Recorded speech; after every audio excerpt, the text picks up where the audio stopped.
Salut à tous. Aujourd'hui, je suis vraiment contente parce que je reçois Elise, qui est spécialisée dans le burn-out des mamans d'enfants neuroatypiques. Et on a découvert un truc qui nous a vraiment bluffé parce que on vient de parcours, on va dire, complètement différents.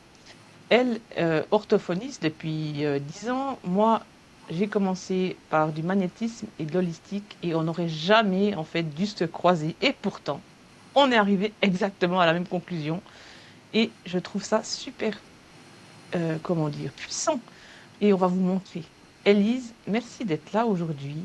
Et est-ce que tu veux te présenter rapidement pour ceux qui ne te connaissent pas encore? Eh bien, on va essayer d'être rapide. Donc, moi, je m'appelle Élise, j'ai 38 ans, je suis maman de deux petites filles, dont une qui est neuroatypique. Et donc, j'ai effectivement exercé en tant qu'orthophoniste pendant 10 ans et j'ai arrêté il y a 3 ans pour des raisons de santé. Et là, du coup, je suis en reconversion depuis un an et l'atypie s'est imposée à moi du fait de mon parcours personnel, mais aussi de ce que j'avais pu constater quand j'étais orthophoniste, parce que j'attirais énormément les patients TDAH. Voilà. Et ce qu'il faut savoir, c'est qu'il y a 10 ans, j'ai moi-même été diagnostiquée TDAH. Donc, j'étais pas encore maman. Et j'ai fait ce diagnostic à la suite de mes études parce qu'en fait, on avait un peu abordé le TDAH dans les cours et vraiment, ça me posait question. Et un jour, ça m'a tellement posé question que j'ai pris un rendez-vous chez une neuropsy pour me faire dépister. Voilà, du coup, ça y est, je m'éparpille. Tout va bien. Ah, Et donc quand j'étais orthophoniste, donc j'avais ces enfants TDAH et je voyais surtout ces parents qui étaient mais complètement dépassés, qui étaient complètement perdus, mais j'avais pas encore ce regard de maman, donc je me disais bah peut-être que c'est des parents qui gèrent pas. Enfin, voilà tous les clichés qu'on peut avoir du parent qui gère pas. Puis moi je me disais en plus j'ai réussi à être orthophoniste en étant TDAH, donc c'est pas si terrible que ça. compliqué. Voilà, Voilà. ouais. Et puis je suis devenue maman. Voilà. Et ça a explosé en plein jeu. Tu as eu tout à la figure, on va Voilà. dire, le Et en bon fait, bras. ma fille était ce qu'on appelait à l'époque, dès la naissance, un bébé aux besoins intenses. On en parle beaucoup moins maintenant de ce terme-là, mais en tout cas, c'était comme ça qu'on la qualifiait. Et c'est vrai qu'elle a toujours été très intense. Dès ses 2 ans et demi, elle a été suivie par une psychomote pour la régulation tonique et émotionnelle. Et bref, donc elle est encore suivie en psychomote. Et je me suis rendu compte que il y avait plein de choses qui étaient proposées pour elle et c'est génial. Mais moi, ma santé mentale, elle en prenait un coup parce que entre les rendez-vous, les crises, mon TDAH qui fait que j'ai du mal, moi, déjà à me réguler. Alors, ouais, c'est une catastrophe. Et un jour, la psychomote de ma fille, donc je lui dis, je fais là, franchement, j'en peux plus, je suis désespérée, j'arrête pas de crier, je sais plus quoi faire. Et là, la seule réponse que j'ai eue, c'est, mais ça marche pas de crier sur les enfants TDAH. Super, hein. Ah, Non, mais sans vraiment. blague, je l'aurais pas Oh, deviné oh, toute ça, seule. ça, on savait pas, hein. Vraiment. Et là, franchement, personne ne me l'avait jamais dit avant. En fait, là, c'était un appel à l'aide. J'avais juste besoin qu'on me propose, moi, par exemple, un rendez-vous pour parler ou quoi. Et la semaine suivante, je me retrouve dans la salle d'attente avec la maman d'une copine de ma fille qui me raconte des choses assez graves sur sa vie familiale. Et donc, la même chose, je lui dis, mais est-ce qu'on vous accompagne quand même sur cet aspect-là? Ah bah non, non, mes filles oui, mais moi non. Ouais, c'est ça. Et en fait, ben, on entend beaucoup parler des mamans, même pas forcément d'enfants neuroatypiques. Moi, je me spécialise dans la neuroatypie, mais il n'y a pas qu'elle. Les mamans gèrent beaucoup de choses. On leur demande de travailler comme si elles n'avaient pas d'enfants, mais on leur demande de s'occuper des enfants comme si elles n'avaient pas de travail. Enfin bref, les mamans, elles en ont par-dessus la tête, elles explosent et on les fait passer pour des mauvaises mères parce que c'est des mères qui crient, mais jamais personne se demande pourquoi elles crient et comment on peut les aider à moins crier. Et encore, je Toi, parle tu des fais filles, quoi mais il y a alors? des Toi, filles aussi. tu fais quoi comme si on va maintenant dans le vif du sujet de qu'est-ce que tu proposes maintenant en fait? Eh ben moi, mon outil fétiche, c'est les huiles essentielles. Voilà. Je suis conseillère en aromathérapie chez doTERRA et en fait, j'utilise ces huiles. J'ai commencé pour mes filles et je les utilise depuis maintenant 3 ans et en fait, je me suis rendu compte à quel point c'était vraiment un soutien sur tout ce sur toutes les manifestations du burn-out maternel. notamment parce que les huiles essentielles ont ce pouvoir de fonctionner en quelques secondes. Tu fais des accompagnements en lien aussi avec un peu du coaching et les huiles essentielles, c'est juste, hein? C'est ça. Ok, Je propose, enfin, donc je ouais, propose mon pack d'huiles essentielles que j'ai ouais, sélectionné et testé sur moi. Et effectivement, il n'y a pas que les huiles essentielles dans mes accompagnements. Il y a aussi des exercices comme par exemple du tapping, de la oui, respiration. Enfin voilà, différents exercices oui. somatiques qui sont faciles à mettre en place au quotidien pour permettre aux mamans justement de relâcher. Et voilà. Ouais, c'est franchement top. Merci pour cette grande présentation complète, on va dire. Désolée. Donc aujourd'hui, ben voilà, comment Élise vous a déjà raconté un peu son parcours. Donc vous l'aurez compris, il est complètement différent du mien. Mais qu'est-ce qui nous a menés vraiment au même endroit? Ben, c'est qu'on veut vous montrer que peu importe le chemin que qu'on prend, peu importe l'approche que tu choisis, il y a une vérité qui ressort toujours. Il faut travailler sur nous, sur la maman d'abord. Et franchement, restez avec nous parce qu'on va tout vous expliquer en détail de comment faire, de qu'est-ce qui nous est arrivé, notre histoire. Donc, comme tu nous as raconté, donc toi, bah, tu as été d'abord euh, orthophoniste, tu as vu énormément de familles, aussi bah, en burn-out ou au bord du burn-out. Toi, tu l'as vécu, je l'ai vécu. C'est pas rien. Ce que vous vivez, c'est vrai. Et moi, je dirais que c'est pas une fatalité, on peut vivre autrement. Et ça, c'est important que vous l'entendiez. Et qu'il faut arrêter de vous battre contre vous-même aussi et accepter de l'aide, puis demander de l'aide. Donc, après, ben voilà, moi, je me rappelle que quand on a échangé la première fois, tu m'as aussi dit que une phrase fétiche aussi à toi, c'est qu'il faut travailler la base. Puis la base, c'est nous, en fait. Oui. C'est vraiment nous. Donc, ce que tu as dit aussi avant, que ce que la psychomote t'avait dit, que ben, il faut pas crier, vous savez, ça marche pas sur les enfants TDAH. Ben, franchement, c'est des choses que j'ai aussi entendues, que on n'a pas besoin qu'on nous le dise. On culpabilise déjà bien assez, en fait. C'est ça. Et donc moi, je suis arrivée exactement à la même conclusion, mais par un chemin différent. Ben, il y a environ une dizaine d'années, je me suis formée sur le magnétisme, sur l'énergétique, parce que c'est aussi ça qui m'avait aidé à m'en sortir, à vivre, à comprendre, à m'aimer, à prendre soin de moi. Et je faisais des soins holistiques avec des vitamines, des huiles essentielles, les pierres, les gestions des émotions, les énergies, blessures émotionnelles, tout ce côté-là. Et j'ai remarqué vraiment un truc bizarre, c'est que tous mes patients, soit ils étaient eux-mêmes neuroatypiques, soit ils étaient proches aidants, donc parents, grands-parents de neuroatypiques. C'est parce qu'on s'attire. Moi, je pense que c'est parce qu'on s'attire. Puis Mm, complètement. c'est magnétique, littéralement. Donc, il y a un peu plus de 3 ans, je me suis dit, ça, c'est vraiment quelque chose qui me fait vibrer. Moi, il m'a manqué ça. Il m'a manqué cet accompagnement. Il m'a manqué quelqu'un sur qui je pouvais compter, partager, parce que j'étais seule. Seule à traverser tout ça, avec des enseignants qui nous disaient, il faut faire plus ci, il faut crocher, votre enfant, il est encore en retard, votre enfant, si, ça va pas, ça va pas. Le psy qui me faisait des morales aussi, tout le monde me faisait des morales.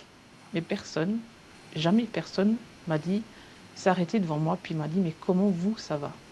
Mm. Vraiment. Au fond, j'ai jamais pu, en fait, à part quand j'ai pris, moi, contact avec quelqu'un pour moi. Et j'ai compris un truc après coup, que j'ai vraiment regretté que c'était tardif, parce que mon enfant, il avait 13 ans quand j'ai remarqué ça. C'est que tant que j'étais moi en mode survie, tant que mon système nerveux, ben, il était saturé, il y avait beau que tout le monde me donne des outils, j'arrivais pas à les tenir. Et toi, je suis sûre aussi, tu m'écoutes ici, tu nous écoutes, je suis sûre que tu as lu plein de livres. Euh, Tu suis plein de comptes Instagram, tu peux savoir exactement ce qu'il faut faire. Et au fond de toi, tu sais. Mais si ton système nerveux il est en alerte 24 heures sur 24, tu peux pas les appliquer. Physiologiquement, ton cerveau ne peut pas recevoir ça, puis ne peut pas encore donner ça. Il n'en peut plus. Donc moi, mon travail, c'est de faire sortir les mamans du mode survie, dans un premier temps, de désaturer leur système nerveux qui n'en peut plus. Et après, on commence de mettre en place des outils, des structures pour elle, pour sa famille, pour voir comment on peut faire pour mieux parler avec son enfant, etc. Mais sans cette base, ce départ, il n'y a rien qui tient. Et moi, j'ai une phrase que j'aime bien répéter encore et encore, c'est qu'un parent stable, c'est égal à un enfant stable. Et toi, Élise, tu as dit exactement la même chose. Mhm. Quand on s'est vu, c'est qu'il faut travailler la base. On dit juste la même chose avec des mots différents. Oui, C'est ça, hein? oui, mais on va dans le même sens complètement. Exactement. Et toi, dans ton accompagnement, qu'est-ce que tu observes chez les mamans qui arrivent vers toi? Dans quel état elles sont? Bah, comme tu le dis, on sent que leur cerveau il est en mode survie complètement, hein. Elles sont en état d'hypervigilance, le moindre bruit, les stress, tous les comportements de les enfants les stress, même des choses qui de base ne les auraient pas forcément agacées, en fait. Rien que le simple fait de plus supporter d'entendre le mot maman. Je sais pas si ça t'est arrivé, mais moi il y a des périodes où, quand mon système nerveux il est au ras des pâquerettes, euh, d'entendre le mot maman, ça me fait exploser. Et derrière, quand t'as ta fille qui te dit mais je voulais te dire je t'aime, bah, je peux t'assurer que la culpabilité, elle revient tout de suite. Et en fait, ouais, c'est ça, elles sont à bout, complètement à bout, il n'y a plus rien qu'elles supportent. On sent qu'elles sont pas forcément épaulées de la bonne façon. Ah, pourquoi tu cries? Arrête de crier, franchement, t'es pénible. Enfin voilà, on leur reproche leur comportement, mais jamais on va leur proposer des solutions, ne serait-ce que de les soulager de ce. Là, Ouais, puis moi j'entends souvent aussi j'ai tout essayé, rien ne marche. oui, Et puis quand je creuse un petit peu, en fait, je me rends compte que en fait, elles sont juste saturées, elles en peuvent plus en fait. complètement.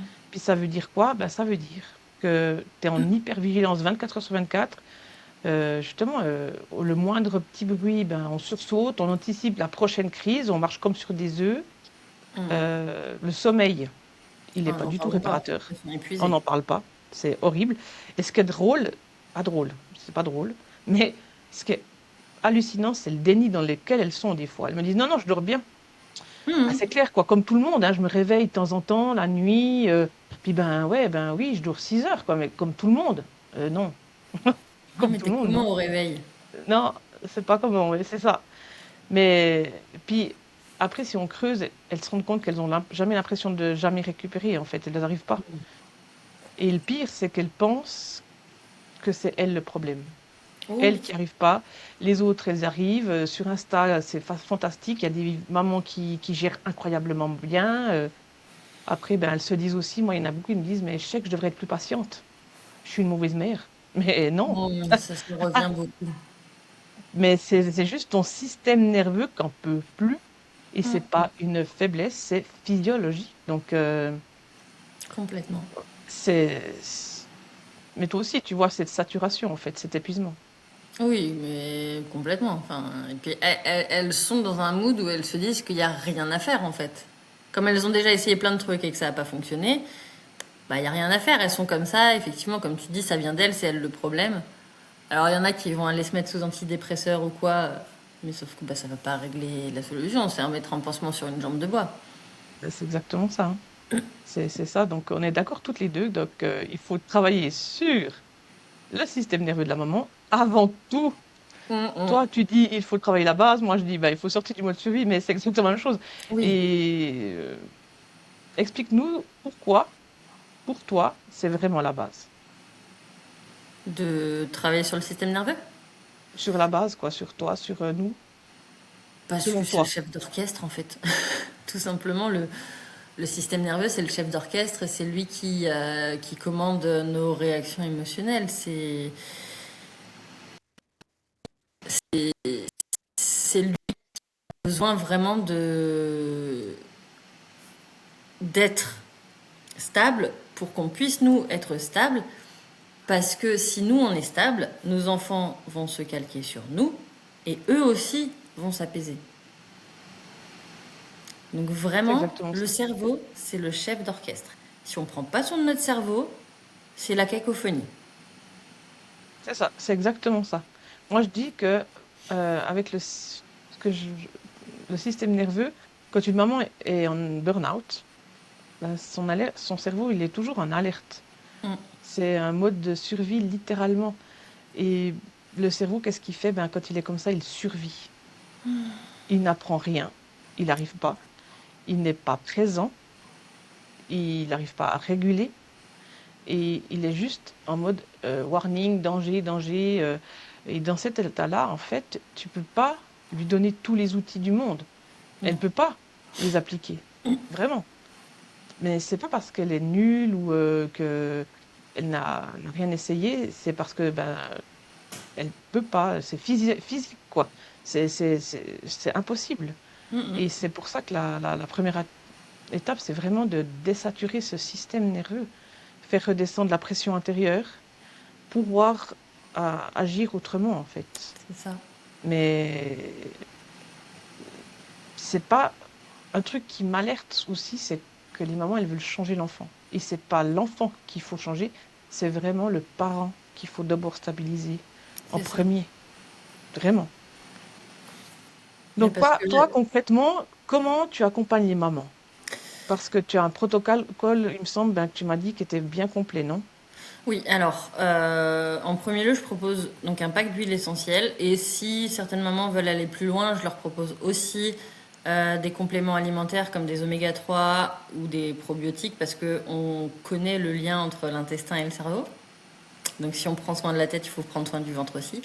Mais ça dépend vraiment de si elles sont, de où elles en sont en fait, de si elles sont prêtes ou pas. L'avantage des huiles essentielles, c'est que ça chante tout le système, ça va directement dans le système limbique et qu'en quelques secondes, on peut ressentir les premiers effets. Donc moi, dans mon pack, il y a des huiles essentielles qui vont agir dans le mode d'urgence. Est-ce que je peux les montrer ou pas? Oui, oui. Donc celle-là, adaptive, c'est vraiment ce qui permet de dégoupiller, d'éviter de dégoupiller, pardon. Elle agit directement sur les montées de stress, les montées de colère, etc. Et en quelques secondes, tu arrives à redescendre. Donc ça, vraiment, c'est, si on peut dire, c'est l'huile SOS, quoi. Après, il y en a deux autres que je fais utiliser. Donc mon protocole, il dure 3 mois minimum. Deux autres que je fais utiliser pour le coup quotidiennement, c'est le Copaiba qui agit directement sur le système nerveux. Et qui agit sur le système inflammatoire aussi, mais là pour le coup c'est pas ce qui nous concerne. Et Balance, qui comme son nom l'indique, permet d'équilibrer en fait les émotions. Donc ces deux-là, je les fais vraiment utiliser tous les jours pour faire un travail de fond, en même temps que dans la journée, on va utiliser les solutions d'urgence. Ensuite, on a parlé du sommeil. On a Serenity, qui permet pour le coup de s'apaiser avant de dormir et d'avoir des nuits plus réparatrices. Et le petit bonus, c'est le Citrus Bliss qui rapporte de la joie à la maison. Pour le coup, celle-là, on l'utilise plutôt en diffusion le matin ou le soir après l'école. Et en fait, vraiment, j'ai des bons résultats en fait. Avec juste ces 5 flacons, j'ai déjà des bons résultats. Et moi, pour le coup, je dis 3 mois minimum parce que moi, si j'arrête trop longtemps de m'en servir, ça peut un peu revenir. Ça revient jamais aussi fort qu'avant parce que j'arrive à déceler les signes, mais ça peut revenir. Mon système nerveux, il a vraiment besoin de ce soutien-là pour éviter de péter des plombs. Et alors, ce qui est de merveilleux, je parlais de la corrégulation tout à l'heure. Si moi je suis régulée, il y a beaucoup moins de crises à la maison et pour autant, j'utilise pas forcément les. Alors sur ma deuxième, je les utilise très peu, les huiles. Je les utilise plutôt pour la bobologie. Et pour ma fille aînée, c'est que les jours d'école pour la concentration. Donc en soi, en travaillant sur moi, j'ai eu beaucoup plus qu'en essayant de travailler sur mes filles sur leur crise, quoi.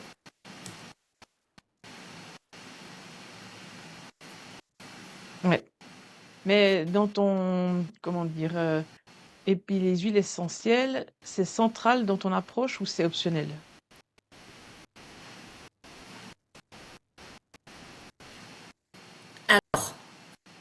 Il y a des mamans qui sont pas forcément toujours tentées pour acheter dans un premier temps. Donc dans ces cas-là, je leur propose d'abord qu'on essaye avec les exercices somatiques et les exercices de respiration.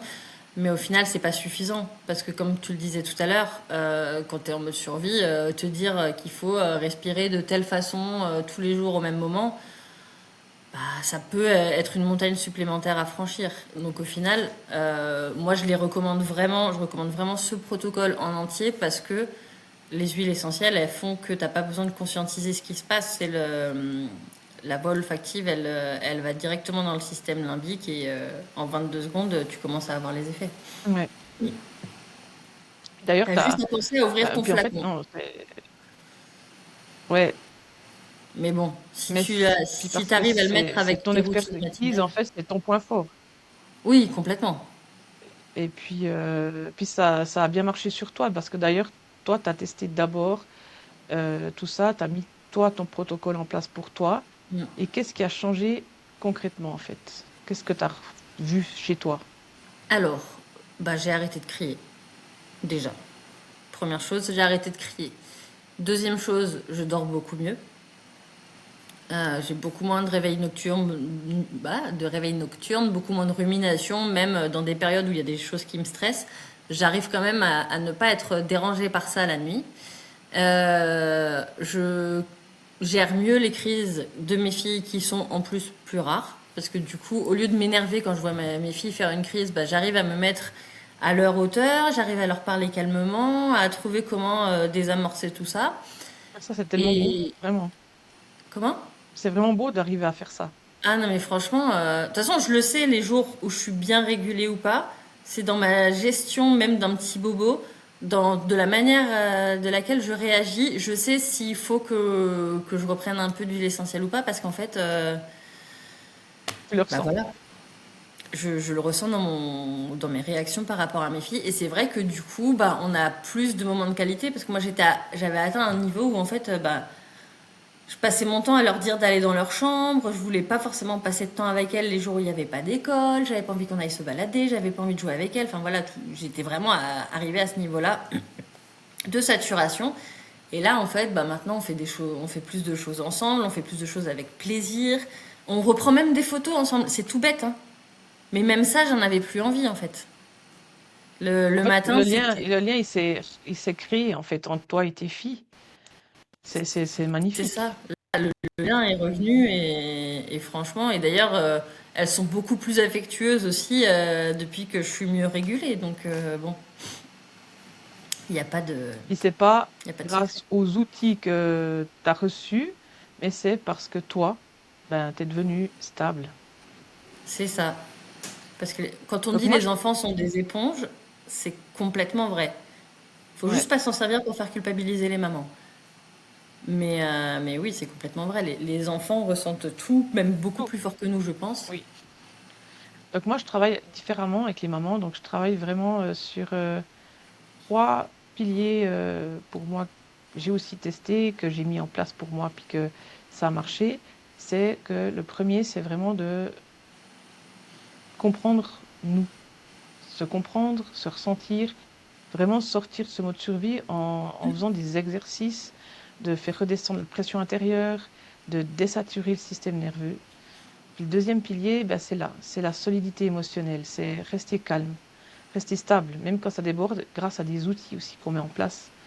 Puis le troisième, ben, c'est de mettre en place quelque chose qui est aligné à nous.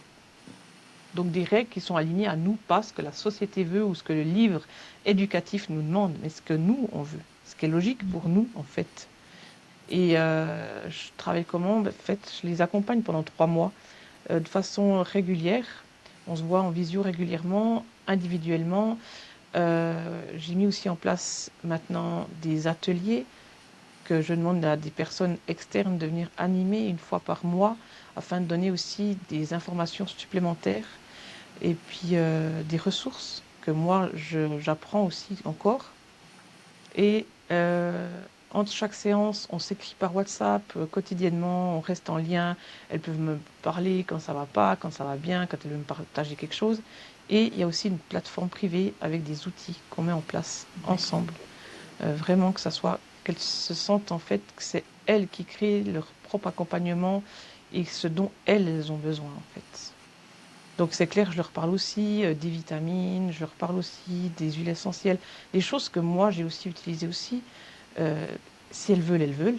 Si elles veulent pas, elles veulent pas. C'est leur choix. Mm. Même les exercices, c'est elles qui les essayent, c'est elles qui me disent ça va pas, j'arrive pas, c'est trop pour moi. Et chacune arrive en fait avec aussi leur bagage, leur vie et leur niveau en fait de saturation. Donc c'est pour ça que je dois adapter chaque fois, faire l'accompagnement à nouveau avec la maman qui arrive. Donc, voilà, moi je travaille pas forcément avec des produits types comme toi, mais Mhm. c'est plus du coaching pur, mais on arrive au même endroit. Oui, C'est que, en fait, Élise, ce qui est vraiment cool, c'est que nos approches se complètent vraiment parfaitement.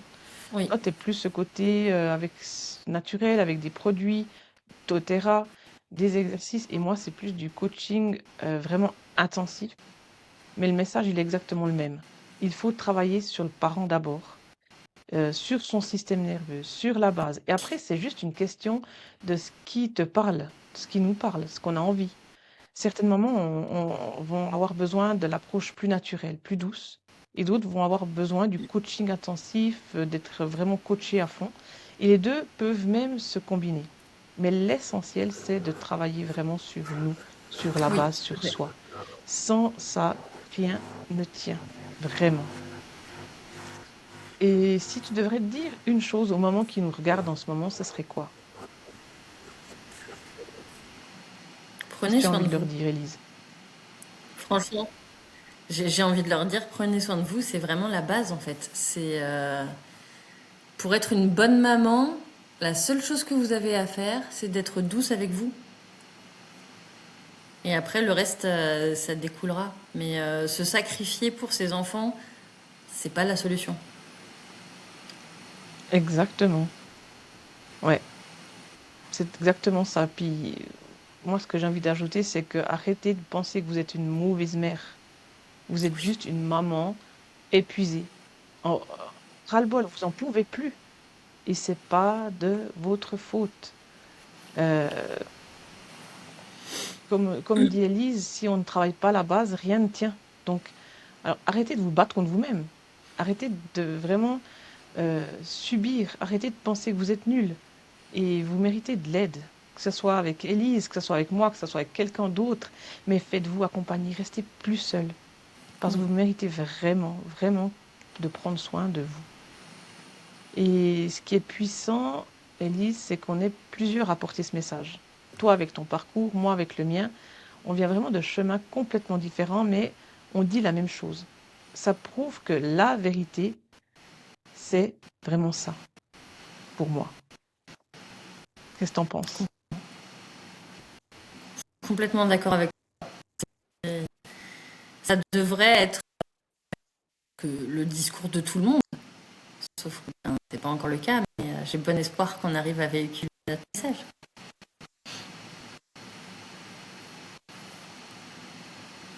Ouais, c'est ça. On devrait mettre en place quelque chose directement avant de vouloir sauver nos enfants, mais ça l'est pas encore, hein. Donc vraiment, ben merci Bah Elise non. pour cet échange. C'était vraiment cool de voir qu'on est arrivé au même message par des chemins complètement différents. Ça montre que c'est vraiment universel, vraiment. Oui. Bah Donc merci à toi de m'avoir proposé j'espère cet échange. avec vraiment plaisir. Donc maintenant, si cette vidéo vous a parlé, likez vraiment pour nous soutenir. Partagez-la à une maman qui est épuisée, qui en a besoin. Abonnez-vous à nos deux chaînes. Vous retrouvez toutes les coordonnées d'Élise en description et les miennes aussi. Et surtout, rappelez-vous, il faut travailler sur la base. Vous n'êtes pas seul. On croit en vous. Prenez soin de vous. Vraiment, aimez-vous. Et à bientôt. À bientôt.